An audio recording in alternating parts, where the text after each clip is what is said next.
Contact Report 587, 587th contact. Monday, 19th May 2014, 13:50 airs. You surprise me, Ptah, dear friend, for I did not expect you today. But be welcome, and also my greetings to you. Greetings, Edward, dear friend. My coming at this time is really unusual, but since I had to make an effort for a certain thing that led me to Earth and which I finished, I do not want to miss to visit you. So you have already done the thing, so I guess we will have some time to talk, especially about the answers to the questions that I wrote and that Florina called up to present to you. I am in no hurry. Good. Then I would like to start by presenting you with this excerpt from the 583rd Contact Conversation. 583rd Contact Conversation from 19th of March 2014. But I think this will take a long time, because when I think about what Emmanuel said, that in the present time and also in the future, the peoples will rise up against their authorities, as it has just happened and is still happening in Ukraine and Crimea, then a lot of evil is still to be expected. For my part, however, I think that the whole unpleasant thing about Ukraine is the fault of the EU dictatorship, which is also flirting with the idea of incorporating this state into its dictatorial union. I also see it that way. Contact Report 587. I said that it was the EU dictatorship's fault that the bloody riots and subversive machinations broke out in Ukraine. That is correct.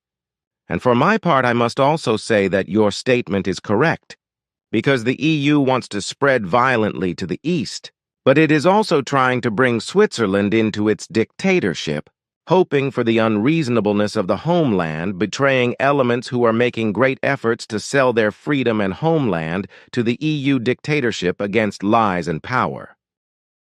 We are not the only ones who know this. Look here, these articles. If you want to read them, please do. Former German Chancellor Helmut Schmidt speaks plainly in them, which I can fully endorse, because he speaks out exactly what we have both also discussed privately. Helmut Schmidt accuses EU of megalomania. The former Chancellor accuses the EU Commission of exceeding its competencies in the Ukrainian conflict. The world political situation is similar to that shortly before the First World War. Former Chancellor Helmut Schmidt has sharply criticized the West's policy on Ukraine. In an interview with the Bild-Zeitung, he accused the EU commissioners of interfering too much in world politics, even though most commissioners know nothing about it. The most recent example is the EU Commission's attempt to annex Ukraine, he said. It was also wrong to try to attract Georgia. This is megalomania. We have no business there. Schmidt demanded more restraint in foreign policy from the Commission. Officials and bureaucrats presented Ukraine with the apparent choice of choosing between East and West. In recent days, several active and former SPD politicians had criticized that the EU had contributed to the tensions in the Ukrainian crisis. In the morning, the SPD foreign policy expert Niels Ennen also voiced this criticism on Deutschlandfunk radio. The EU had de facto conducted accession negotiations. It had become clear that this could not go well in the long run. Chancellor Angela Merkel's CDU had firmly rejected the criticism of the EU. It was the former Ukrainian President Viktor Yanukovych himself who put Ukraine on a westerly course, she said. A third world war? Former Chancellor Schmidt also criticized the German government.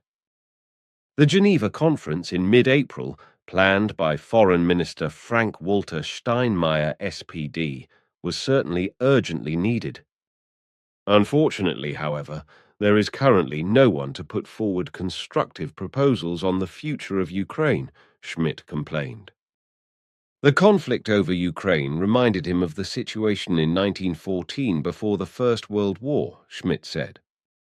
The two were increasingly comparable. He did not want to provoke a third world war.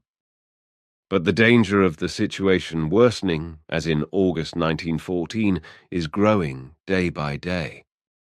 In Ukraine, pro-Russian separatists had recently held internationally unrecognized referendums in 2 regions, in which a majority voted for independence from the government in Kiev. Earlier, the Ukrainian peninsula of Crimea had broken away in a controversial referendum and joined Russia. Zeit Online Germany, 16th May 2014, 2:05-17. Helmut Schmidt accuses EU of megalomania. Former Chancellor Helmut Schmidt, SPD, has sharply criticized the EU Commission. Brussels interferes too much in world politics, although most commissioners hardly know anything about it. Hamburg. The most recent example is the EU Commission's attempt to annex Ukraine, Schmidt told the Bild newspaper. You are presenting Ukraine with the apparent choice of having to choose between West and East. Schmidt also condemned the attempt to bind Georgia more closely to the EU. Remember, Georgia is outside Europe. This is megalomania. We have no business there. The former Chancellor compared the Ukrainian crisis with the tensions shortly before the outbreak of the First World War. The danger that the situation will worsen like it did in August 1914 is growing day by day. Asked whether he saw Europe on the brink of the abyss as it was then, he said, "The situation seems increasingly comparable to me." Europe, the Americans, also the Russians, are behaving as the author Christopher Clark described it in his worthwhile book about the beginning of the First World War, like sleepwalkers. Helmut Schmidt gives tips to the EU. Foto: Maurizio Gambarini, Archive Foto, dpa Abendzeitung München, dpa 16.05. 2014-15 Hers.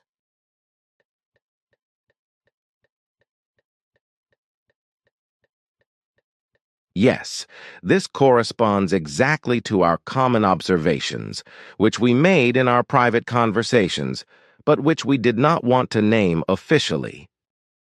But now that this man is publicly expressing his opinion, I can also officially say that his statements also correspond to our findings. It would probably have been unwise, however, if we had mentioned our private conversations on this subject in the contact reports, because it would probably have turned out as you said, that we were both being insulted as defeatists, idiots and prophets of doom with regard to scaremongering and conspiracy. That was to be assumed. Yes. But now that Helmut Schmidt is openly expressing what we both have been saying for some time now as observations and possible consequences, it is time that we also openly state our opinion in this regard. But it is interesting that not only you and I, but also Helmut Schmidt have come up with the same train of thought. Obviously, he is a man who thinks deeply and recognizes and represents the facts as they are effective. That is undeniable. Well, we have also discussed this, so now I would like to hear your opinion on my answers to the reader's questions for a bulletin. You have already read the questions and answers, so when I bring in the interview report, I just have to add them to what I have already said. Question: what is to be thought of what Hermann Hesse has subsequently said and written?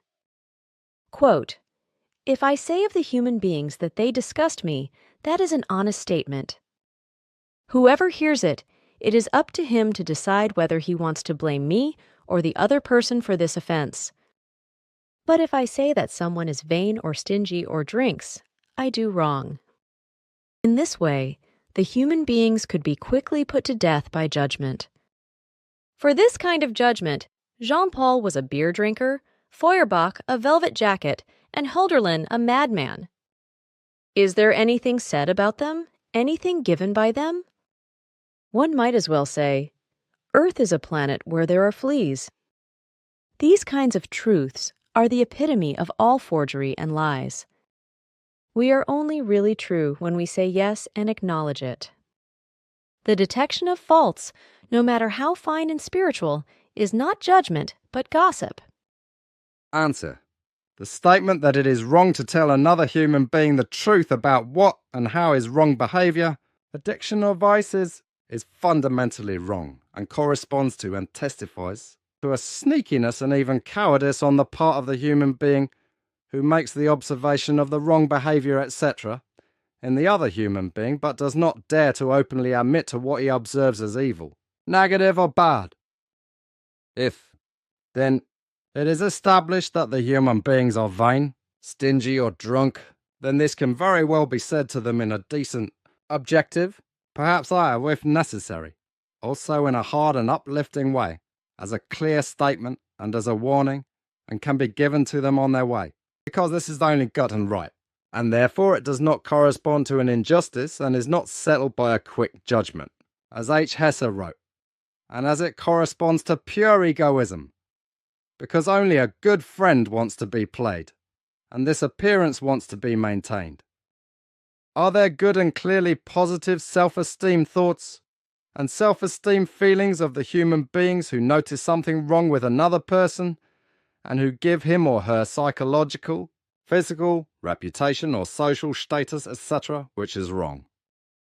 It is a human obligation to point this out clearly and unambiguously. Only by being made aware of what he's doing wrong, whether it be vanity, stinginess, drunkenness, or any other vice or addiction, is the human being knowingly confronted with the facts given in this regard. For even these factors are usually not recognized because, in the heat of wrong action, doing and behavior, the human beings do not even think about what they are doing wrong. It is therefore necessary that others, from the outside, point this out and draw attention to what is wrong and what must necessarily be changed for the better, for the good and for the positive. This way of human behavior alone effectively corresponds to the truth, which is not based on forgery and lies. So the truth is that if the human beings do not tell the truth to another about false and harmful things which are effectively found out by the other, then they are behaving completely wrongly, and by their silence alone, they are falsifying reality and committing a silent lie. But this is neither creative natural conformity to the law, nor honesty towards one's fellow man.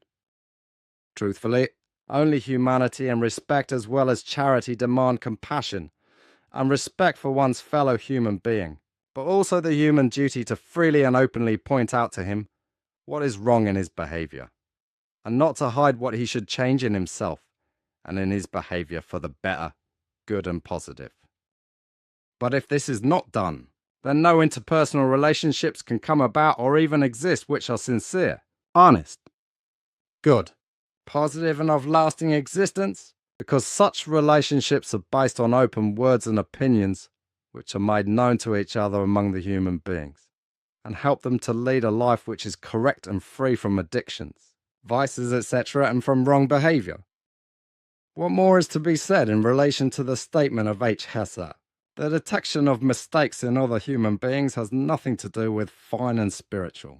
It is not judgment, but gossip, because the creative natural laws determine that mistakes have to be made so that we can learn from them and thereby progress, and always better, good and positive, can be learned and gained from them. Thus, because it is considered wrong to show one's fellow human being one's erroneous behavior, it is avoided that he can recognize and correct his erroneous behavior. But this is exactly what is wrong, because every human being has the right to be made aware of mistakes in himself, so that he can put an end to them and change them for the better, and thus also lead a better and more correct life.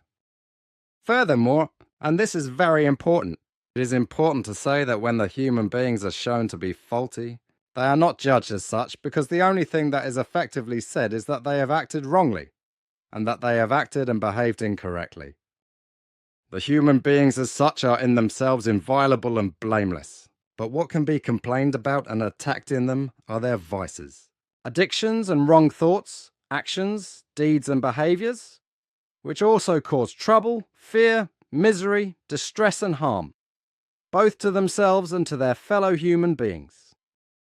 And precisely in this respect, much could be avoided if the human beings were open and honest with each other, had honest interpersonal relationships, and showed each other the error of their ways in decency and respect, instead of chickening out and hiding behind completely stupid, sneaky opinions and an alleged injustice of not mentioning facts about actions, vices, addictions, deeds, and wrong ways of negotiating. Such actions, deeds, and behaviour is completely cowardly and irresponsible with regard to fulfilling one's duties towards one's fellow human beings, and shows a miserable lack of understanding and ability to live up to the creative natural laws and commandments, which demand that each human being should help the other in every possible good and positive relationship. Also in the sense that the human being is shown his misconduct, so that he can think about it and correct his mistakes on his own. Simya, say Silver Star Center, 10th May 2014, 15:30 Ahar's Billy. Question: what is an egoist? What is an altruist? What does spiritual teaching know about the two poles, about the often mentioned interplay between egoistic behavior and altruism? Billy might like to take up this issue in a bulletin and make statements in the spirit of GL. Basically, I do not want to be premature, because this topic will certainly be dealt with again and again in further bulletins. Nevertheless, a summary or specification by Billy could clarify the situation. I will be pleased about that, because in many FIGU articles, especially in connection with overpopulation, selfish behavior is found as a cause, or I personally feel torn between these two poles, and sometimes feel helpless in the face of accusations, my own and those of others. And it seems that the many clever minds who have been thinking about this topic for decades, and whose explanations are available for reading on the net, do not agree either. Perhaps you would like to pass on my request or suggestion to Billy. Thanks for your efforts. Answer: egoism. Egoism as a purely negative personal state is an addiction that is given as selfish selfishness, although it should be noted that there is also a purely positive selfishness of personal form. If, however, egoism is usually spoken of Greek Latin ego, me, then the meaning is that of selfishness. Further, also in a negative sense, ego-relatedness, ego addiction, selfishness, and negative self-love. An egoist who is to be understood in a purely negative sense is therefore selfish, even psychopathic, and always sees himself only in the first place. So that from this point of view, he is also a human being who exercises power over other beings, and in certain circumstances, even to the point of violence and coercion. But if he does not achieve what he wants to achieve for his own benefit, then he can be cowardly and insulted and go his own way, but only in order to distinguish himself in terms of his egoism, to satisfy his selfishness and selfishness. When we speak and judge in this sense, we are referring to a human being's absolute self-centeredness, because we are acting solely for the benefit of our own personality without any consideration for our fellow human beings. The possibility that other human beings may be burdened or hurt in their thoughts, feelings, or psychology is completely irrelevant for the purely negative egoist, because only his own I, and effectively everything and anything about himself, is important to him. Not all egoism is the same, because there are different forms of egoism, which are consequently called egoisms plural, and correspond to ways of acting, where only the actor himself determines the maxim of action. As a rule, the relevant actions are determined unreservedly solely by the actor's own advantage. However, if this own advantage is to be classified in a symbiotic attitude to life, which is also for the benefit and advantage of other human beings, then this form of action is ethically fully legitimized. As a rule, however, it is the case that the human beings who are egoists are understood as short-sightedly acting, greedy egotists who can hardly or not at all accept it when other people show themselves to them as greedy as they themselves act. The greedy egoist thus grants himself much more, or even all the freedoms than he grants his fellow human beings. Egoism is therefore usually understood in a pejorative way as a synonym for completely ruthless behavior and judged as indecent. The term then describes the attitude of pursuing exclusively external personal interests without consideration for the interests of other human beings or even at their expense. In this context, egoism is criticized as the opposite of altruism and solidarity. However, this is only true if the inner benefit is not taken into account when assessing egoistic actions. Conversely, there is the view that altruism must be possible only through the attainment of one's own good, analogous to the rule that applies to rescue operations, namely that self-protection is the first measure of first aid. Freely according to the biblical saying, "You shall love your neighbor as yourself." If the negative view of egoism is seen as egomania, it is in contrast to healthy egoism. The non-judgmental view is the factual assertion of psychological egoism, which shows that all the human beings would act de facto egoistically.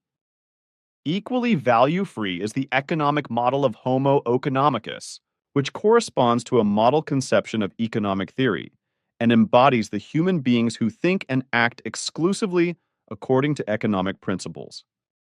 He knows only economic goals and is particularly characterized by qualities such as rational behavior and the pursuit of maximizing benefits.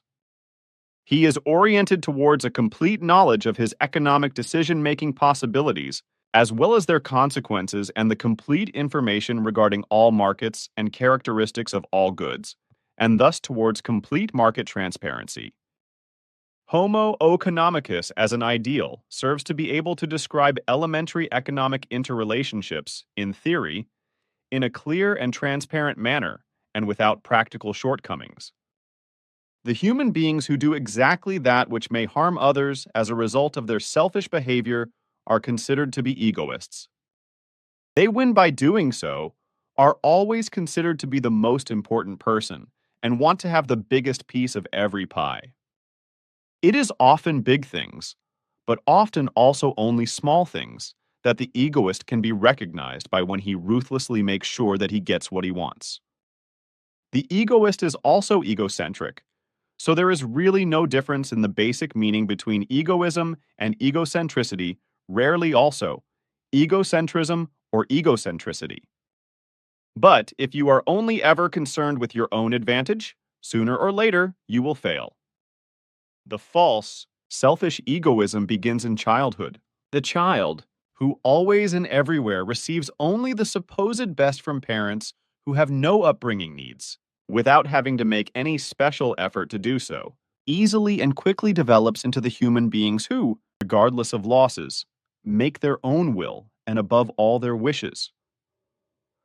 The yardstick for all their farewells, and for all things, situations, and incidents they are confronted with in life. And this happens because he learns about egoism at a young age and becomes selfish and self-centered. And as a result, he also succumbs hopelessly to egocentrism, false self-love, selfishness, self-centeredness, ego addiction, and selfishness.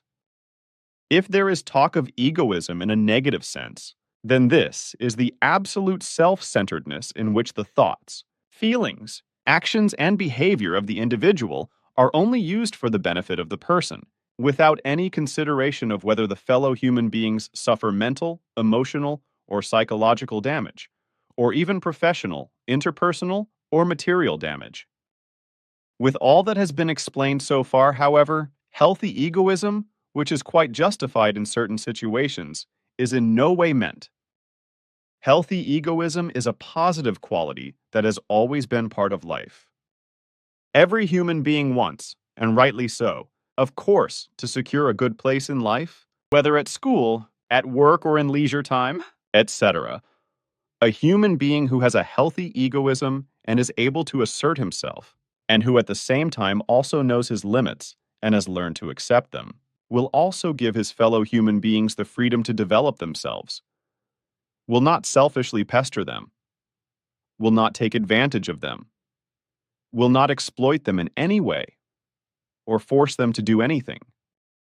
To gain self-knowledge and to bring about a healthy, positive self-realization is always a form of healthy egoism, but it cannot be in any way connected with negative egoism.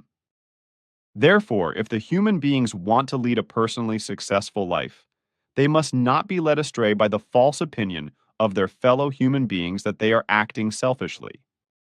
In fact, if he wants to realize himself, he must have a certain positive egoism. In this sense, the human beings who do not understand the forms of egoism are wrong to regard it as something bad. To gain self-knowledge and strive for self-realization means to be selfish in a positive way. In this respect, it is a fact, according to the Plierin, that more than 88% of all human beings let themselves be guided by external influences in their actions and deeds, as well as in their behavior. This is because very few human beings lead their lives the way they actually want to. The majority of humanity, however, leads a life that they do not really want. This because they are of the mistaken opinion that they are selfish if they do what they think is fundamentally correct. But this is founded in early education because it was wrongly learned that egoism is only something bad, negative, shameful, and bad and reprehensible, whereby it is not learned that there is also a positive and vital egoism. This is just in contrast to the negative egoism, which is learned from early childhood through a wrong upbringing. So it is because of the wrong understanding of egoism that people often say yes, even if they want to say no. As a result of this, the human beings are always and again stuck back and give in, talk and act against their own opinion, and adapt themselves willlessly to other human beings who have a different opinion, and demand something different than what is actually wanted. But if the human beings seemingly behave as selflessly as they think they do, by pleasing the other human beings around them, then they are also selfish. He then wants to achieve through his selfless behavior that the other human beings continue to speak well of him, which is of course also true for the human beings in general, who he expects to be good and kind to him. So he is afraid that his reputation might suffer, or that his fellow man might turn away from him.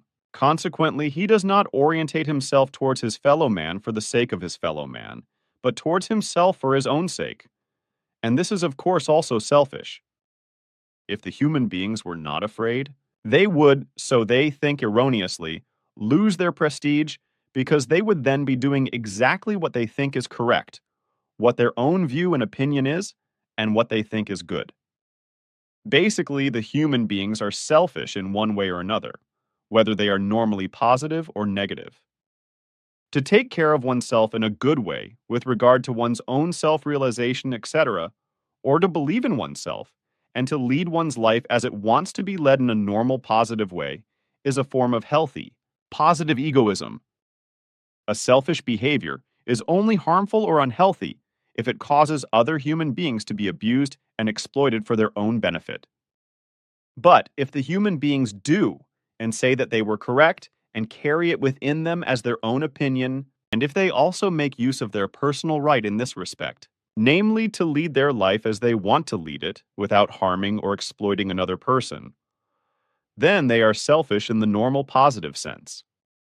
It really is worth considering what the whole of humanity would have been like today if there had not been human beings of good normal positive form who have achieved a great deal and advanced the earthly human cultures, be they great thinkers, discoverers, inventors, philosophers, prophets, artists, scientists, or researchers, etc. The humanity of the earth has only become what it is today because it had relied on all these great human beings who listened to their inner voice, telling them to do all that they were urged to do by their normal positive selfishness.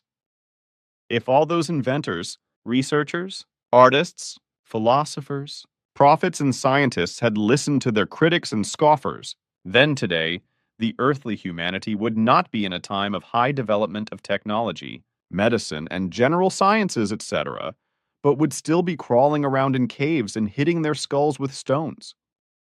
This means that progress is really only possible if there are people who have a healthy, positive egoism and stand by what they consider correct, even if they meet with criticism and incomprehension from those human beings whose intelligence, understanding, and reason is not yet so far advanced that they can understand the healthy, normal, positive, egoistic striving. Of those who bring progress in all things, as well as love, knowledge, wisdom, and humanity among the peoples. Therefore, the question is aloud here, which human beings are most respected and admired? Whether they are those who openly and honestly stand by their views and opinions, and in this way also go their own way through life, even if they meet with unreasonable and offensive criticism, or those human beings who only speak to the mouth of their fellow human beings and let their flag flutter in their wind. A human being who does what he thinks is correct and what also corresponds to his opinion is usually more successful than those human beings who give in to the opinions of others and do everything to satisfy them. This kind of human beings belongs to those who endlessly chase success, never achieve it, and are consequently dissatisfied. However, the human beings who are successful and hold their own opinions are usually much more satisfied than those who are guided by the opinions of others. Every personal and material success in life depends to a great extent on self-determination and self-realization. Because if the human beings want to lead a personally and materially successful life, they must not be led astray by the opinions of their fellow human beings, but they must follow their own inner voice and do what they consider to be correct and important in a positive and logical way. Indeed, the first duty of the human beings is to know themselves, to realize themselves, and to make themselves happy and joyful so that they can be themselves, know who they are truthful, and can honestly say, I am effectively myself, and therefore I am me. This corresponds to a normal, healthy egoism. And if the human beings cannot talk about themselves in this way, then their life is not worth a thing. In the end, every human being can only make himself a true human being through a normal, healthy egoism, because only he alone has influence on himself.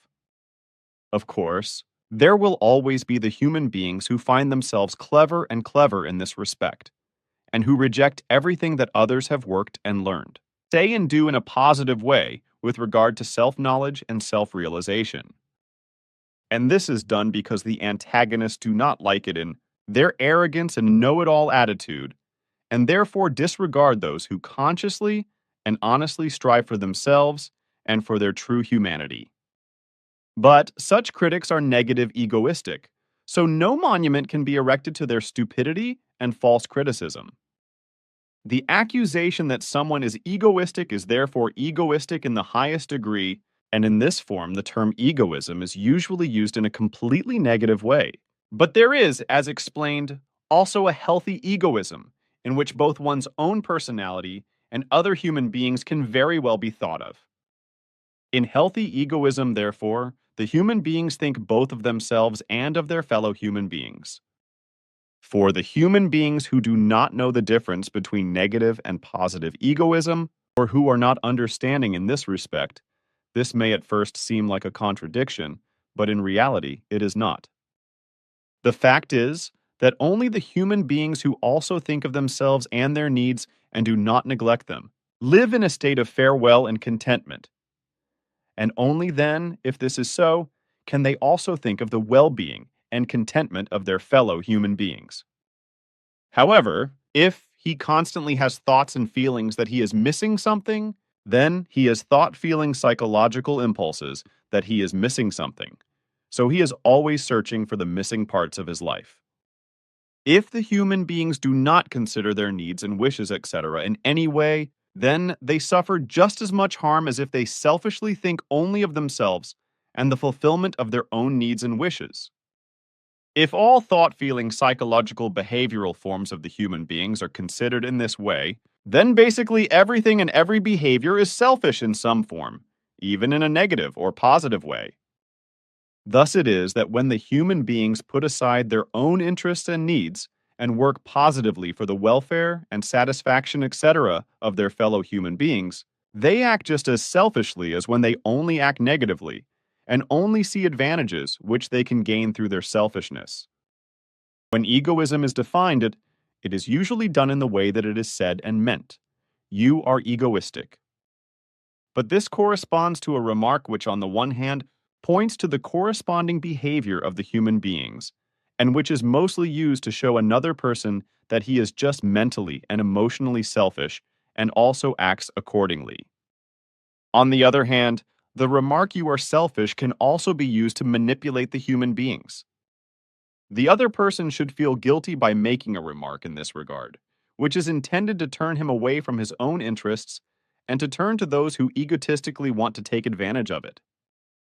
In fact, there is no reason to feel guilty when someone is accused of selfishness or told that he or she is unreasonable or stubborn. Accusations of this kind only serve the purpose of manipulation through feelings of guilt. It must be absolutely clear, however, that such selfish statements and remarks can never be evaluated personally, because the personality of the human beings is outwardly absolutely taboo and therefore unassailable, and therefore cannot be manipulated. It is therefore completely wrong to assume that a human being can personally perceive, understand, and accept something if he is attacked in any verbal way, because the personality of the human being is an individual and original factor, which can only be influenced by himself in his own way, but never by verbal attacks, etc., of any fellow human beings. Many human beings talk about taking something personal in certain situations, in certain events, speeches, accusations, and insults, etc.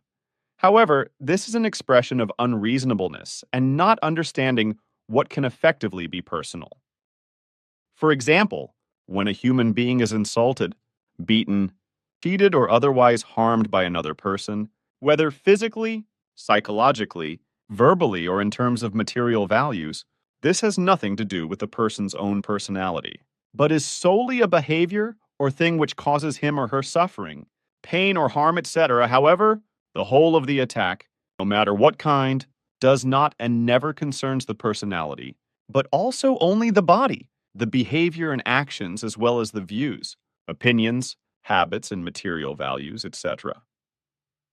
The real thing, the personal, cannot be attacked, insulted, or harmed in this process because the personal is the personality itself, which is embedded in its entirety in the consciousness, thoughts, and feelings, the psyche, the subconscious, and memory, as well as in the unconscious forms, and therefore cannot be affected by verbal or violent attacks. Thus, if external attacks occur in a verbal or physically violent way, as well as in a purely material way, there can be no attack on the personality and the forms associated with it. What is personal in and with the human beings and embodies their personality with all its secondary values is therefore inviolable and unassailable in any case. Only a stupid and unrealistic idea can lead to the assumption that one's own personality will be affected as a result of certain things, insults, events or situations, etc. To the outside world and in the face of all external influences, the personality is therefore absolutely unassailable and taboo, and consequently nothing can be taken personally, no matter what it is. Insults, accusations, violence, actions, deeds, and slander are in any case only attacks against the honor, integrity, righteousness, and dignity of the human being, and therefore the personality of the human beings cannot be attacked, and also nothing can be taken personally. If this were not the case, the human being would not be able to be himself, but would be continuously in the personality clutches of other human beings, which means that he would be directly and unrestrictedly identified and connected with the personality of the others, and consequently, he would not be able to live out his own personality. If a human being would take something personally that another person says or does, then, on the one hand, he would identify himself with the respective thing, insult, action, or deed, etc., of the other person as well as with the other person himself. Therefore, if such a silly and simple-minded phrase is used in relation to another person's thing, etc., in the sense that something is taken personally, it is identification with it, which is nothing more than a delusion that very quickly degenerates into a delusion. If the human beings take something personally, as it is said in stupid sayings, such as insulting it, etc., then they think and act in an unreasonable way, because they identify themselves with the insult and also with the person who insulted them, and consequently they orientate their view towards being in agreement with the insult, or to be one with it and the insulting person. In the same way this happens with situations, views, opinions, actions and deeds, etc., which occur in a negative or positive way, and which are taken personally, or with which the human beings identify themselves instead of accepting, looking at and processing everything in a completely neutral way. The stupid and wrong way of talking about taking something personally, because the human beings identifies with something that insults or harms them, results in the generation of evil, negative, and bad thoughts and feelings, which lead to thoughtless answers and actions and even to violence and psychological damage. The only correct thing for the human beings to do is to identify themselves with nothing at all, and therefore also not to take anything personal that is evil, negative, or bad for them, but to take in and process everything and anything, every insult, every event, every situation, every act and action, and every word in an absolutely neutral way. And only if this is done in this way, neither anger nor malicious, quarrelsome, or hateful and revengeful thoughts, feelings, actions, and deeds will arise. This also ensures that no thought emotional or emotional excitement is created, that no excitement arises, and that the nerves remain calm and controlled. Consequently, in a completely self-controlled state, the insults, actions, deeds and behavior, etc., or anythings, events or situations of any kind, which occur to other human beings can be met calmly and objectively, or, if necessary, with a slightly or strongly raised voice. Altruism, the term altruism lat. Alter. The other, in everyday language, means to be unselfish, selfless, sacrificial, self-sacrificing, acting out of pure human love, upscale, noble, noble-minded, generous, magnanimous, and noble, as well as to show consideration for other human beings. Altruism is a way of thinking and acting which aims at a deliberate realization of the good of fellow human beings, as well as comprehensively also the common good of society and its interests. Altruism, which stands as an antonym, or antonym to egoism, is thus understood as selflessness, consideration and unselfishness, etc., but it must be remembered that there is no human beings who put their own interests absolutely in the background and are completely selfless, because the instinct of self-preservation and the fulfillment of all necessary needs also correspond to an egoistic form. However, if a human being denies this, precisely that he himself is in no way selfish, then he is dishonest towards his fellow human beings and himself and lies. Wrongly, those human beings are also called egoists who do not allow themselves to be exploited ruthlessly, and who are anxious to let reason and logic prevail in this respect, and consequently only give as much, and in every respect, as they can bear without harming themselves in any way. So when the human beings demand that they let themselves be exploited or simply be helpful beyond their possible measure, then they are themselves selfish to a great extent. Altruistic action is generally equated with selfless action, but this does not take into account the aspect of the goal of the actions which are carried out through selflessness. Furthermore, it must be said that the view that altruistic action leads to positive selflessness and even self-sacrifice is absolutely wrong, religiously conditioned and confused, because such action is no longer altruistic, but corresponds to an addiction, and has degenerated into personal self-sacrifice from the Latin castigatio, chastisement, in relation to a completely misunderstood voluntary deprivation and suffering for the sake of the well-being of another human beings, or simply for the sake of a higher good. Instead, selflessness merely emphasizes the postponement of one's own concerns to a personally bearable and not harmful degree. Altruism as a concept is a counter-concept to egoism. The Frenchman, Auguste Comte Wikipedia, Seer, philosopher. Isidore Marie. Auguste François Xavier Comte was a French mathematician, philosopher, and critic of religion. Above all, however, he is known as one of the co-founders of sociology, whose name goes back to Comte. Born 19th of January 1798, Montpellier, France. Died 5th of September 1857, Paris, France. Éducation, École Polytechnique. Parents, Rosalie Boyer and Louis-Auguste Xavier Comte. Spouse, Caroline Masson, married 1825 to 1842. Books, Speech on the Spirit of Positivism. Mistakenly or out of incomprehension, altruism is often also called love and contrasted with egoism, which is, of course, nonsensical, because love is the absolute certainty of living and coexisting in everything, so in everything that exists. In fauna and flora, in fellow human beings, in every material and spiritual life form of any kind, and in the existence of the whole universe and beyond. Love, then, is the absolute and unconditional certainty that one lives and coexists in everything that exists in reality and truth, such as in the world of animals and creatures fauna, and in the world of plants and plants flora, as well as in the human beings themselves, in every material solid and spiritual energetic primeval, life form and being of any kind, but also in the existence of the universe, the entire heavens and beyond. According to the interpretation of the spiritual doctrine, true love means that the human beings coexist with absolute certainty in everything and every existing thing until the last vibration of their impulses. And to coexist in something means a total and unalterable inner, intimate, unanimous sympathetic inclination, connectedness, and affection, which corresponds to the value of unadulterated and true love.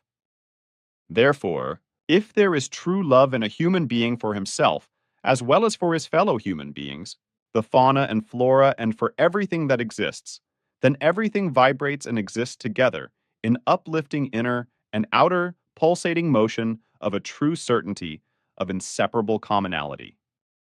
Alongside selflessness, altruism is another synonym for altruism, which in social psychology is also known as prosocial behavior.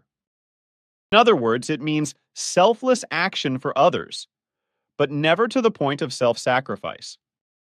True altruism, this must be absolutely clear, can only come about and be cultivated through the attainment of one's own well-being in a thought-feeling psychological form. But this can only be effectively the case if all the necessary conditions are given, which are directly connected with the corresponding behavior patterns, as well as with the overall physical health, charity, self-knowledge, self-realization, and with all the material and the possibilities of knowledge, wisdom, understanding, reason, and logic. This means that an altruist must have various valuable prerequisites in a purely personal way in order to be altruistically effective. Compared to the egoist, the altruistic preconditions are therefore exactly contrary, that is to say opposite, with regard to different things. Following that, the state and behavior factors of the egoistic human beings are incompatible with altruism and contradictory to it. The egoistic presuppositions are simply antithetical, antagonistic, and antagonistic to altruism. Seen in relation to human beings, altruism is a speciality and therefore not only a morally beautiful trait, but it is basically a very essential, if not the effective, survival advantage of the human being species. This is a fact that was already recognized by the original prophet Nocedemion and taught the human beings to master their life together and everything that arises in existence peacefully with each other. He taught that a genus, a group, a species, or a people has a higher chance of survival the more often all those who form a group behave in a helpful, caring, and selfless manner as a result of self-knowledge and self-realization that has taken place. He spoke of the fact that in human beings everything is predetermined as an urge by the creative natural laws, and that consequently everything altruistic is in human nature. and that consequently the human being can simply be as the innermost being pretends to be, if only he wants to, because the ability to do so lies with himself. So he should be nice, fair, helpful, and philanthropic without any ulterior motives. In principle, the human beings are social beings. Therefore, they should also act and behave in a dementing way. It is his duty to get along well with his fellow human beings, whereby he should also feel the impulses from within himself that call him to help his fellow human beings. Altruism is an imperative in the human beings through the laws of creation and nature, but as a rule, he disregards this, so that he very often acts according to his own wrong and selfish judgment with regard to the way of life, and indulges in antagonism and selfishness. His whole perception has long been focused on egoism, and especially in the present time of the third millennium, which also means that he has also become attuned to the egoist within himself. As a result, it is more and more evident that egoism is overgrowing altruism, that the human beings are becoming more and more alien and indifferent to each other, and that true, good, and positive interpersonal relationships are therefore more and more rare. Literally, the egoists of today are completely out of their species and are causing enormous damage. In fact, selfishness is already so far advanced that the survival of humanity on Earth is in grave danger, the main reason being the criminal overpopulation and all its malicious effects against life and limb and against nature, the planet, the climate, and the fauna and flora. Unbridled selfishness is therefore the problem of humanity today, because it is in selfishness that all the evils that dominate humanity and the world today are founded. Human egoism alone prevents a worldwide rigorous birth control in order to reduce the mass of humanity and bring it to a normal and compatible level for the earth and nature. The standard of social criticism is to complain about the increasing social coldness and the triumphant selfishness, completely overlooking the fact that everything is getting worse the more the world population is growing, which today, at the end of 2014, has more than 8.5 billion human beings and continues to grow criminally because the responsible governments are unable to introduce the necessary birth control measures. Especially today, the human beings of the earth believe that everyone is their own neighbor, and in addition, due to the fast pace of life and hectic pace of life, no human being has the energy or time to care for other human beings to any great extent or at all. The fact of the matter is that in the family as well as at school, at work, and in the economy as a whole, competition determines everything and all forms of behavior. This makes it all the more joyful for some human beings to cling falsely to claims that an unimaginable number of helpful people are engaged in absolutely honest and selfless voluntary work, and that countless relatives would sacrifice themselves in caring for sick or disabled family members and those in need of help, and with regard to old people. And time and again, it is claimed humanity could be uplifted by the moving examples of such assistance to truly selfless human beings. So what is problematic about altruism, apart from a certain small lack of it? The know-it-alls, the stupid, the indifferent, and the ignorant ask themselves, because they do not recognize the truth that much of the whole of this helpfulness is not in many cases altruistic, but is based solely on making money and a desire for recognition. Money and image cultivation are therefore often the means of the widespread helpfulness, whether in terms of voluntary work or as a carer, etc. All too often, this helpfulness is simply a desire for self-congratulatory, and financial profit, which also includes financial exploitation and legacy hunting. Not to be forgotten are also the motives that lead to the helpfulness out of feelings of guilt, whereby the human beings who have been harmed by something bad or evil are tried to make amends by repentant help. These are undeniable facts which, as a rule, are not accepted by the unworldly and uninitiated, because they seem blatant even though they are true. It is this kind of helpers described above that make the reputation of those who are truly honest volunteers doing a heavy duty to fellow human beings or who are altruistically helpful human beings caring for disabled or sick family members, or old people and supporting them in every possible way. Step into the mud and bring them into disrepute.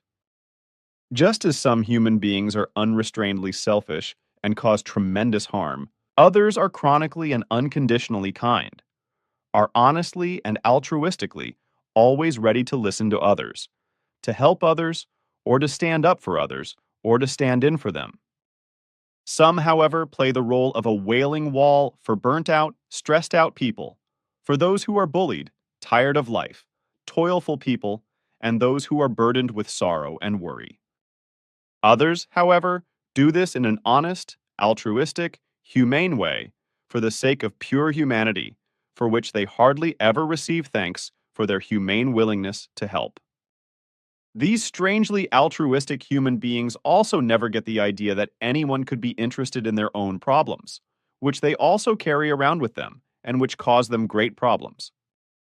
And so it happens, and this is a fact, that after some time, their psychological and physical effects of their ever-ready niceness are felt, and they themselves become the needy. This kind of altruists burns out because they feel empty and selfless in a fatal sense, because they suffer from the niceness sickness that results from the fact that, through a wrong way of thinking, the whole thing of being ready to help is only done to calm their own bad conscience. But this does not correspond to true altruism, but to self-deception.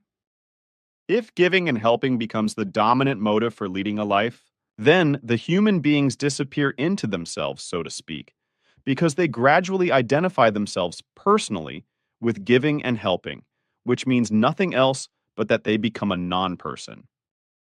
This happens because an exuberant altruism is cultivated, which is not real, but only inevitably and unconsciously played out with the aim of calming one's own bad conscience. Because even financially, socially, and in terms of wealth, etc., one is in a better position than those in need.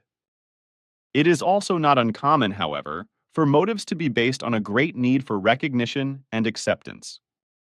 It also happens that the human beings who are so altruistically helpful have an unstable self, which they try to strengthen through their altruistic helpfulness, by imagining that they are big, strong, and good, which is why they are needed by other people.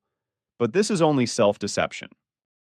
Furthermore, behind some of this helpfulness, there is too much of imaginary empathy and false altruism, such as I said, feelings of guilt, which are alleviated by helping.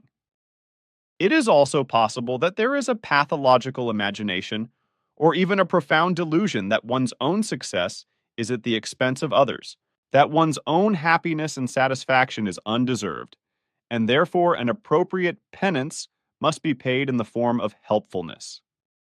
To be altruistic and therefore unselfish is an inner urge, a natural impulse of creation, which is the most valuable thing the human beings can realize in connection with their fellow human beings.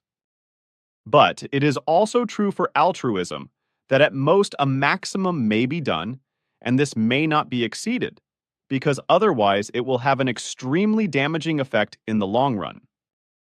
Thus, the human beings must always find their own justifiable and realizable optimum in order not to harm themselves. Quite simply, this means that the real altruist must control himself in his altruistic measure in order not to harm himself or even destroy himself. So it has to be found out how to find the balance between selfless empathy and necessary self-interest. Basically, there are different types of altruism, according to which selfish behavior can be absolutely altruistic. As for example, when in a dangerous situation, the self-protection of the altruistic human beings is considered and implemented as the first measure. In this sense, altruism is an egoistic form. The so-called ethical egoism, which, however, contains a healthy value, therefore the concept of egoism does not have the negative meaning that is unfortunately generally assumed due to lack of understanding.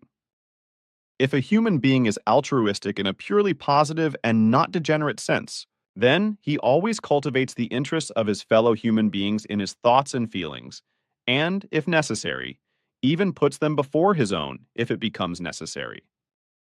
Altruism is therefore in no way a sacrifice of one or more human beings to ensure the survival of one or more human beings. Altruism can never be forced, because if it were, it would lose its altruistic character. Consequently, it can be seen from this that the altruistic behavior of the human beings is an absolutely voluntary behavior, and, accordingly, a voluntary altruistic action, as well as a completely free decision, just as it is not aimed at any personal gain, utility, or profit. Furthermore, it must be said that altruism is not only a human phenomenon, but that it is also present in animals and all living things, and even in bacteria and plants, which indicates that it is an urge of a creative natural form, which is predetermined in practically all living things. However, this urge can only manifest itself and become effective in the human beings when, as described above, the general well-being, all behaviors, and all other prerequisites are fulfilled. This in turn means that altruism is not necessarily given willingly, morally, idealistically, or normatively, or as a compelling guideline, but as a component of a creative, natural, innate, positive urge of every individual, whereby it is a factor that can also be inherited in all life forms. The moral altruist acts altruistically in a creative, natural, principled way, and in doing so, an internalized morality is expressed, which is revealed in the voice of conscience, and which demands altruistic action. This fact must not be misunderstood, however, and above all, not that the altruist, who is strongly moralistic, is a moral apostle. The human being who acts altruistically with regard to justice for his fellow human beings, when it comes to helping them, when they are treated unjustly or suffer from unjust living conditions, also does not belong in the realm of the moral apostle. Basically, justice is a very high value of the human being and of society, according to which it is altruistically cultivated and advocated by many people, although an internalized social norm must be given. Well, it is a fact that some human beings, even if they are not altruistically motivated by internalized values, also act altruistically, usually because it is expected of them. Which motives play a role in this is secondary, because normally the motivation is to meet the expectations of fellow human beings, or to behave according to a given social norm, or to fit into a legally or socially prescribed form, for example, with regard to a punishable failure to provide assistance. With regard to altruism, there is the so-called supererogatory action, which goes beyond the observance of expectations, laws, duties, or regulations, etc., which is considered extraordinary and is considered to be true altruism. By supererogatory action is meant that it is carried out outside of any moral obligation, or which is neither obligatory nor forbidden. If the act is omitted, it is not considered wrong, and it deserves neither criticism, sanction, nor rebuke, either formally or informally. In principle, supererogatory action is morally good. This is so with regard to virtue and its intended consequences, as well as by virtue of the virtuousness of the intrinsic value which lies precisely outside duty, because it is carried out voluntarily, and moreover, it is carried out honorably for the benefit and well-being of one or more other human beings. Altruism can only be effectively distinguished in terms of good, selfless, and calculating action. On the one hand, sympathetic altruism comes into its own, in which one acts in true unselfishness, and there is an empathy or a willingness and ability to empathize with the attitudes of other human beings. On the other hand, egoism altruism appears, in which the egoist plays with selflessness and unselfishness in order to deceive one or more other human beings and to be able to gain, use, and profit from it. If we look at all the forms of sympathy, we can see that not all of them require empathy, especially not things that are openly recognizable. This contrasts with hidden things and values, such as the high values of compassion and benevolence, which are unthinkable without empathic ability. A very important difference between moral or normative altruism and benevolence is that all benevolence is absolutely voluntary and not based on a shall. Acting according to principles and norms implicitly or implicitly carries with it the message that the human beings should also act in this way. In any case, benevolence is always an invitation for other people to align their thoughts, feelings, actions, deeds, and behavior in the same framework. This, whereas moral altruism has a tendency to reproach others for their selfishness. On the other hand, the benevolent human being does not recognize personal selfishness, but is generous to all human beings in every way possible. An altruist who acts out of effective benevolence is broad-minded in this respect and includes all the human beings. His sphere of action, therefore, goes far beyond the narrow framework of kinship, neighborhood, friendship, and acquaintance, so that he is a philanthropist. Philanthropist is a term that comes from the ancient Greek anthropos and stands for the human beings and philosophically also for friend. A philanthropist is a philanthropist who not only likes other human beings, but also cultivates and shows his philanthropy in his daily life. In ancient times, philanthropic thinking, acting, and behavior was derived from this term and was called philanthropy. Unfortunately, in modern times, the precisely stated old meaning has changed to its detriment, as have many other precise terms which said exactly what is originally and really meant by them. Today, therefore, a philanthropist is understood to be the human beings who use their wealth for social projects, etc., and as a result, the value of philanthropy is defaced and misinterpreted. The fact is that the philanthropist really likes the human beings and puts them in a position of their own, and therefore also sees and treats them from this perspective. He does not take gender, race, or skin color into account because they do not matter to him. Thus, the relationship, attitude, and behavior between the philanthropist and the human beings are not understood in terms of cost-benefit considerations. Effectively, he does not assume, even if he may be rich, that he has to act as a patron, sponsor, or do-gooder for the sake of his reputation, impression, and image with regard to poor people or well-known institutions and organizations, but his motives are solely based on the philanthropist's friendliness towards human beings and the love he feels and shows for them from within. Philanthropy is therefore never designed to gain profit and benefit in a personal way, such as to make a name for oneself as a benefactor, etc., through only alleged and apparent philanthropic do-gooder actions, and to appear in a bright light in public. Well, philanthropy need not, of course, be limited to an individual human being, but it can also be exercised by a group of human beings, an organization, an institution, or a state, provided that the human beings transfer the philanthropic actions, views, and behaviors to them, and are exercised by them in a humane manner. Of course, this must not result in any directly related benefit, as is the case with aid organizations, which usually rake in millions of euros through begging letters and other begging activities, and then pocket up to 40% or more as expenses.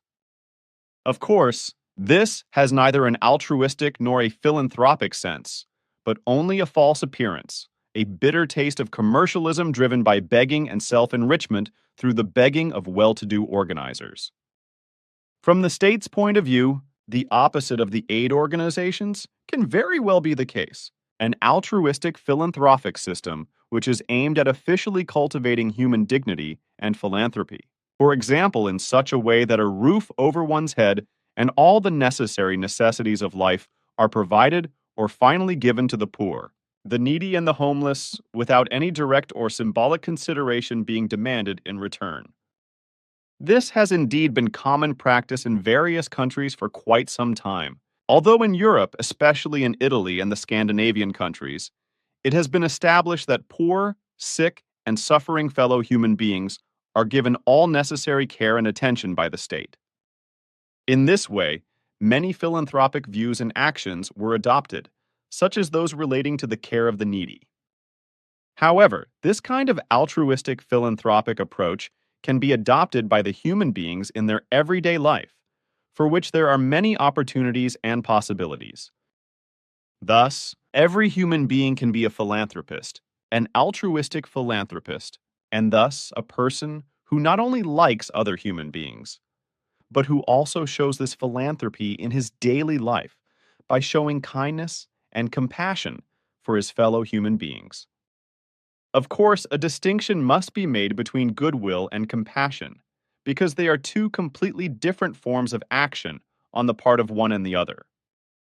So the whole thing has to be defined, whereby it turns out that if the human being sees through the connection of all beings, he is then incapable of egoism, because he realizes that every suffering he inflicts on another human being or another living being, sooner or later hits back at himself in some way. In principle, there is no difference between the human being and the other human beings as human beings, but only in terms of thoughts, feelings, opinions, views, psyche, actions, deeds, and behavior. Consequently, it is so that if the human being meets another human being benevolently and treats them in a supportive manner, he also does this for himself. If a definition of altruism is based on the assumption that altruism is always associated with sacrifice, then this interpretation is fundamentally wrong, because, as already explained, altruism has nothing to do with self-sacrifice and sacrificial behavior. Self-sacrifice and sacrifice can only be spoken of when, instead of true compassion, compassion is acted upon, because then a compassion comes to light in which the thoughts and feelings of compassionate sacrifice take possession of the human beings and cause them to fall into the abyss of compassionate pain and agony.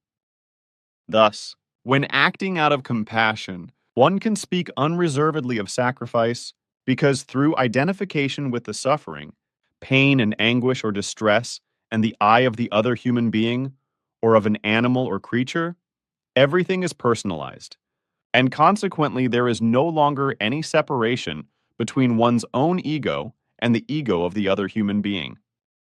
If, however, goodwill and compassion are abandoned, then a comprehensive altruistic action is quite simply based on humanity, as well as on affection and general gratitude, and a profound understanding of life. But in this way, altruistic action also relates to the whole of nature, and its fauna and flora, and even to the planet. Even today, female and male philosophers and ethicists, etc., still argue about what altruism really is, what its forms and causes, what its effects, etc. are, especially in relation to the human beings.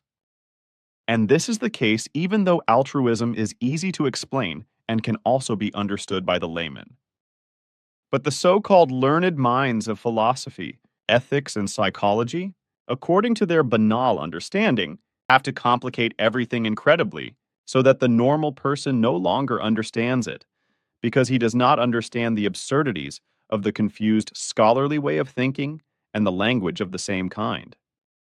The fact that this often leads to strange blossoms and crazy comparisons which have nothing to do with effective altruism and its value is understandable on the one hand, but on the other hand, it must also be asked where and how far the one or other female and male gender of philosophers, ethicists, and altruism researchers, etc., is involved. Understanding and reason are actually developed. Nevertheless, there are often acceptable and unacceptable, as well as false, incomprehensible, confusing, and even ridiculous attempts to explain altruism, which try to make the altruistic right or bad understandable for the layman, or are actually able to do so. And since the doctrinal explanations given so far explain the basic principles of altruism in the important parts, further explanations or a whole treatise should probably not be necessary. Sim Yas, a Silver Star Center, 8th May 2014, 1520 HR's Billy. Question. Normal. What is to be understood by it? That is to say, what is its meaning in spiritual teaching? Answer. Normal and its meaning. The term normal comes from the Latin word norm lis, whose origin has been known since the beginning of the 18th century is proven. According to the spiritual teachings and the memory banks of the original prophet Nocedemion, The term normal was already in use at the time of Nicodemian and meant that something is given in effective correctness or in the correct way or in the way that is unchangeably predetermined and corresponds to reality and its truth. Everything that corresponds to reality and its truth is therefore normal and cannot be changed from the ground or in any other way, but only accepted and dealt with in an appropriate and correct way. In this sense, normal is an effectively given form of something creative, natural, real, which corresponds to nothing else but reality and its truth, and which is also to be interpreted and understood in this sense, because only that which effectively corresponds to reality and its truth can be called normal. The value of normal in the memory banks of Nicodemion is also interpreted to mean that the term is to be understood as creative natural truthfulness and as unchangeably given and effectively corresponding to truth, and that consequently the whole is given by creative natural reality and its truth and its absolute correctness cannot be bent or changed. If, then, the truth is considered to be that which can only emerge from reality or effective reality, for there is no other truth than that which emerges from reality, then reality and its truth are absolutely normal and real in their value, and consequently there is no questionable and distinguishable normal in this respect. So, when the term normal is considered from the point of view of spiritual doctrine, it has a completely different meaning from the meanings which are generally accepted among the human beings of the earth and which, in a simple sense, define the normal simply as proper, usual, and correct, and also as something which is so created and kind, etc., which is also colloquially called something which is normally given. In the human sense, the term normal is also used to define the conscious development wrongly called mental development in ancient times, and physical growth of the human beings in such a way that there is no damage to consciousness, psychic or physical damage. In general, the human beings of Earth have various synonyms in sociology and popular understanding which are meant to express the term normal. But this is not the original explanation of the Nicodemian, but rather a special form of explanation for something which is expressed in the following way with synonyms, without deviation: common, customary, ordinary, everyday, commonplace, proven, average, naturalized, entrenched, introduced, practicable, traditional, typical, without interference, usable, familiar, widespread, especially technical, especially military, conventional. In this way, a precise meaning can only be derived from the connection of all or certain other factors. If, in relation to the earth man-made meaning of normal, something is called normal, then it is possible that sometimes a tendency can be noticed which goes into the normative, whereby the normal takes on a behavior regulating character. From the normal in the earth human being sense, a norm also arises, and vice versa, which appears as a general form of command, through which the human beings are asked to perform certain actions or even forced to do so by force. So on the one hand, there is the established and given norm, the law created by the human beings as well as the scale and the standard. On the other hand, there is also the average determined by experience, that is to say, that which is most often the case and what most people do. Often it is also an area within the determined data with some extent. If normality is defined from a sociological point of view, sociology, then the normal is considered to be the self-evident in a society which no longer needs to be explained or decided upon. In this form, this self-evident relates to the social norms and concrete behaviour of the human being, whereby these are conveyed to him or her through education and socialisation and ensure security between the human beings in society. If a social behaviour does not correspond to the idea of normality, then it is a behaviour which deviates from the norm and the norm, which is accepted by society only to a limited extent or not at all because it creates conflicts and crime, which of course is not usually tolerated. In principle, The balance between normality and deviant behaviour must be specially developed, whereby the social conditions of the respective stratum must necessarily be taken into account. In this respect, it is therefore social workers and social educators who have to make their professional contribution in various ways, which is truly not easy to manage, especially in these times of generalized degeneration and the freaking out and exuberance of many children, young people, and also adults. For example, parents have to be provided with the necessary information because the deviant and degenerate behavior of their offspring requires this. And the whole thing also requires further-reaching measures, because everything else is also, according to Earth humans' understanding, a normal phenomenon and an expression of the developmental problems of today's children, young people, and even many adults. It is a fact that the human beings of today are no longer orientated towards the original meaning of normal, according to Nocedemian's guidelines, but wrongly towards a self-created idea of normality, either an ideal or a desired state, but also the general average and, in individual cases, also adequacy. Accordingly, the human beings of today's Earth have to deal with different norms, as formulated, for example, in the Internet Wikipedia, ideal standard, such as it is also absolutely normal for a disabled human being to have their own home, statistical norm, such as almost all of the human beings leave the parental home and live independently, individual norm, such as the adolescent wants to and can live alone. Sim Yase Silver Star Center, 12th May 2014, 04444, E4 Sin. Here's Billy. When I received from Florina the answers which you had worked out in relation to the relevant questions, I naturally studied them all carefully and came to the conclusion that, as usual, you had answered the questions in detail and precisely, and in a very understandable way, so I can only endorse the whole thing as good. So I do not think I need to make any further statement. Thanks for your evaluation of the answers, which took me some effort because I also had to use the memory banks of Nocedemion, which is always a tedious, and hours-taking thing. But I actually want to ask you something else, which we have talked about several times but missed something, namely with regard to apples and pears. You said that most of the vitamins are in the skins of these fruits, so I would like to know what percentage of them is to be calculated.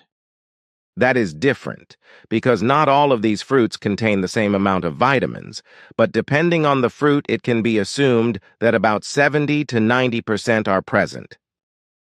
So there is a great loss of vitamins if apples and pears are peeled, and only the pulp is eaten without the skin. That is undoubtedly the case. We have often talked about seaquakes in the Aegean Sea, as far back as the 1990s, and you were also making predictions back then, which of course, because they were of a private nature, were not written down like many others. We also talked about it in 2005 and 2007, etc., but officially, and here I have two excerpts from the official contact conversations, 401st from the 15th of October 2005 and 446th from the 17th of March 2007. 401st contact conversation, 15th October 2005. That in the Aegean Sea, there will be seaquakes and earthquakes in the near future, with a very violent one ultimately being the climax. As you said at the time, there will be buckets down there, huge earthquakes and seaquakes, the forerunners of which are said to be on the 17th of October 2005. Your explanations correspond to what has been given. And the forthcoming earthquakes in the Aegean and Ionian Seas are in fact only the beginning and the precursors of a very severe seaquake, which, however, will not happen for some time yet. 446th contact conversation, 17th March 2007. In the Aegean Sea, where a very large and severe quake is building up over a long period of time, which will bring much fear, misery, terror, and destruction and cost many human lives, as I explained to you earlier. Contact Report 587. However, at an earlier time, as I said, in the 1990s. When exactly it happened, I do not remember, but it was probably about 20 years ago. We were already talking privately about what was going to happen in the Aegean in terms of earthquakes or seaquakes. You said, and I remember it very well, that in May 2014 there will be a major seaquake in the Aegean. Now I would like to know, because nothing has happened yet, whether this earthquake will really happen, because it is already the 19th of May. As a rule, your predictions were always correct. Yes, today is the 19th of May, so the month is not over yet. I also remember our private conversation about the seaquakes in the Aegean Sea. We talked about it privately on the 26th of October 1994, after the 250th official conversation. What I said then will also happen in less than a week, on 24 May. And do you know how strong the quake will be, and if it will be that big catastrophic quake you were talking about later, according to the excerpts also in 2005 and 2007? It will be 6.8 to 6.9 on the Richter scale and a series of aftershocks. But it is not the big quake that I told you in 1994 that it would happen in the future and cause a catastrophe. Well, then this is also discussed and clarified again. Unfortunately, there are always erroneous media reports about earthquakes and seaquakes, because seaquakes are also referred to as earthquakes, which is wrong, as you have said on several occasions. Seaquakes are not earthquakes, and earthquakes are not seaquakes, so a distinction must be made in this respect. Earthquakes only occur on the mainland, while seaquakes are only quakes that occur deep in the earth under the waters of seas. As a rule, earthquakes with their destructive effects are confined exclusively to the mainland, while seaquakes cause effects in the seas, for example in the form of dangerous tsunamis, but also occur on the mainland and can cause great destruction. Then this is also clear, hence to something else. 2 days ago, I received a phone call late at night from a man who was constantly suffering from migraines and therefore wanted to know if there is anything he can do to cope better with the attacks. You once privately said something to the effect that the brain would send out some kind of signals when an attack was imminent. That is right, because when an attack is imminent, then the brain reacts to it already early on and sends out corresponding impulses that signal the impending bad thing in such a form that an urge for sweet stimulants arises. By this, do you mean that a craving for sweets arises? Yes, because through them, as you well know, energy is created which the brain needs. I am aware of that, yes, because I also have at all times to heed that I eat enough sweets. If I neglect to do that, then a hypoglycemia develops in me, which has quite a bad effect on the brain, such as nausea, dizziness, and even fainting. This comes about because you are a hard so-called brain worker, as the human beings of Earth call it. Your brain needs a lot of energy, and this is covered by the consumption of enough sweets. As far as the urge for sweets is concerned, which is triggered, so to say, as a forewarning of an impending migraine attack, this occurs to bring enough energy into the brain because this energy is actually needed in a particularly large extent during an attack. Particularly large amounts of energy in the brain therefore result in migraine attacks being better coped with. Interesting. Then another question about vitamin C. Many human beings think that it is useful to take large amounts of vitamin C when they have a cold.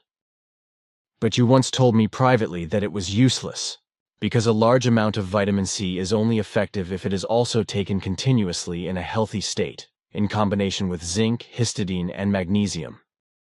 Taking large amounts of vitamin C when you have already had an infection or a cold does not bring any real benefit, because it is only of preventive and strengthening value for the immune system. If an infection or cold has already occurred, taking vitamin C will neither reduce nor shorten the illness. The human being's immune system needs a daily amount of vitamin C that is adapted to them. This is 12.5 milligrams per kilogram of body weight for normal activity and 14 milligrams for heavy work. This corresponds to an average of 150 milligrams per day, which should generally be exceeded. The total amount in this way is sufficient to keep the body healthy and also largely prevent it from becoming infected. In addition to vitamin C, however, sufficient amounts of minerals and trace elements are also required, such as iron, fluorine, histidine, iodine, cobalt, copper, magnesium, manganese, and zinc, which is also needed for effective utilization of histidine. Thanks, because now this is also clear. Although we talked about it several times years ago, it is always good to dig deeper and learn something new. Then I would like us not to talk about the consumption of eggs in private, because you once said that the consumption of eggs strengthens the memory, and that the cholesterol in egg yolk has no influence on fat deposits in the blood. That is correct. Not only does the consumption of eggs have a very good effect on memory, but also on the ability to concentrate. This effect is due to the lecithin contained in the egg, which is also a protective factor for the mucous membrane of the large intestine, and also prevents the deposition of cholesterol in the intestinal wall, and also protects the liver. And what about egg yolk, which is supposed to contain so much cholesterol? Egg yolk cholesterol is not important, because it does not affect blood fat levels. Again, somewhat clarified. Last night I thought again about what Indira Gandhi told me about the human trafficking in India of young girls and women who are sold by their families and relatives in big cities, abducted by shady elements or robbed and forced into prostitution by traffickers and pimps.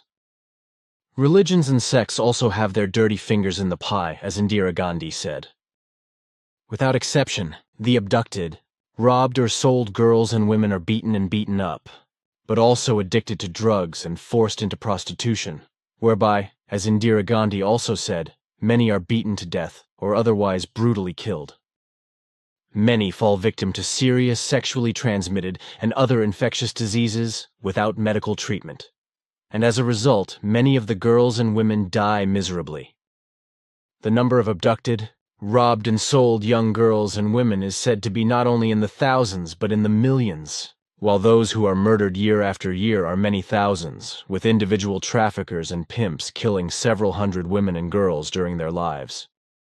Indira Gandhi said at the time that the families, fathers, mothers and siblings, as well as relatives who sell their young girls and women, know very well what happens to the victims, but they do not care at all, because all that matters to them is that they receive a good selling price.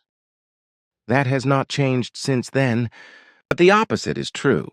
The whole of these atrocities and the number of abducted, robbed and sold girls and women has increased very strongly, because today, according to our calculations, about 10% of the total population of India is involved in these inhuman machinations. That is well over 100 million. But when I think about the fact that in India, girls and women are unfortunately not considered to be much in terms of their gender, but that for many men they are just fair game, then I can understand this figure of millions.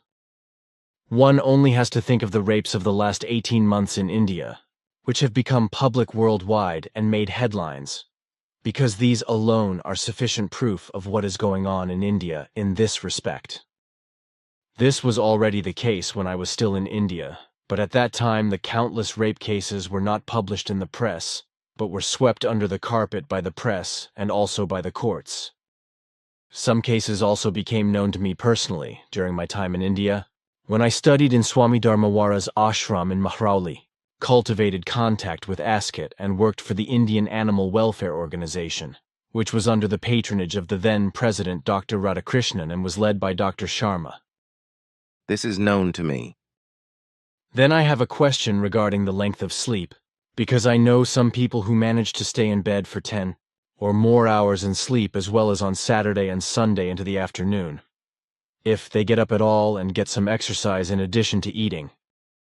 Leisure time is also wasted by sleeping or otherwise being idle, including computer addiction in many different forms, such as e-games and so-called internet friendship forums, in which even the last personal secrets are revealed and sex partners are sought and exchanged.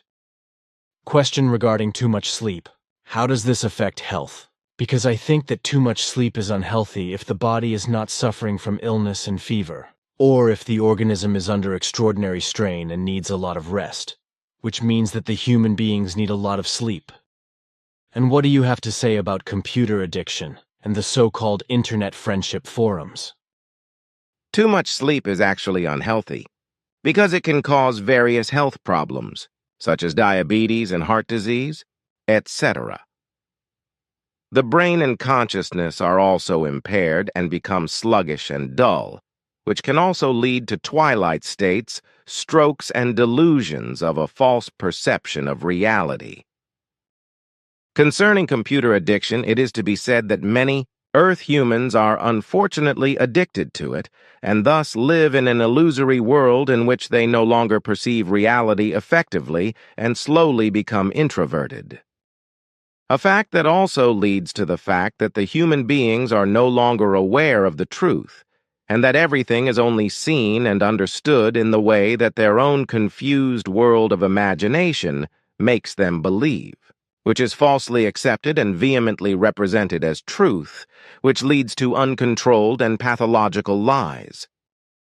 Your proverb, "lies have short legs," can have a special meaning in this respect, because the human beings as pathological liars are no longer anchored in reality under the circumstances mentioned above. The lies he tells very often arise from the urge to compensate for his own low or even missing self-esteem and self-esteem, which is, of course, an illusion because it is impossible for him to realize it.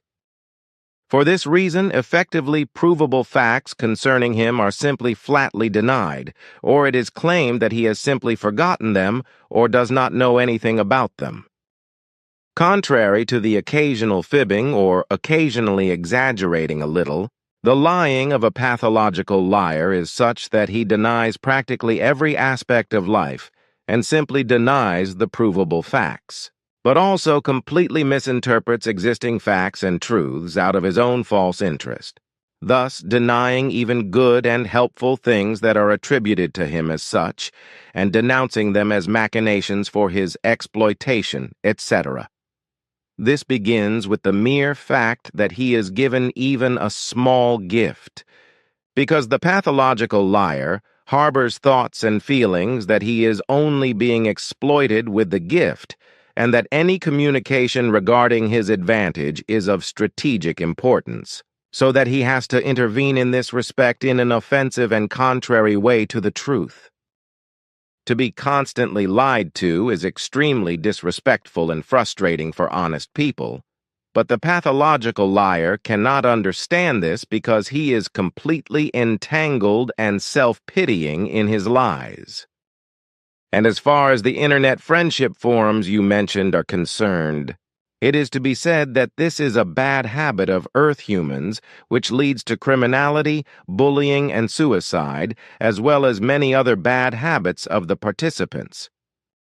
Often these friendship forums are used by Earth humans who, due to a lack of self-esteem and self-esteem, want to make a name for themselves in such forums and appear to be big. In this way, all shades of characters come together, which very often results in a lot of misery, suffering, and need. And with regard to the fact that sex partnerships are offered or sought via corresponding internet forums, there is nothing positive to be said, only negative. Persons who offer themselves as sex partners in this way, as is the case elsewhere, correspond to no more and no less than female and male prostitutes. And those persons who seek and use such offers also correspond to whores and whoremongers, as I would like to call them in earthly language, because these expressions are really appropriate. I thought so.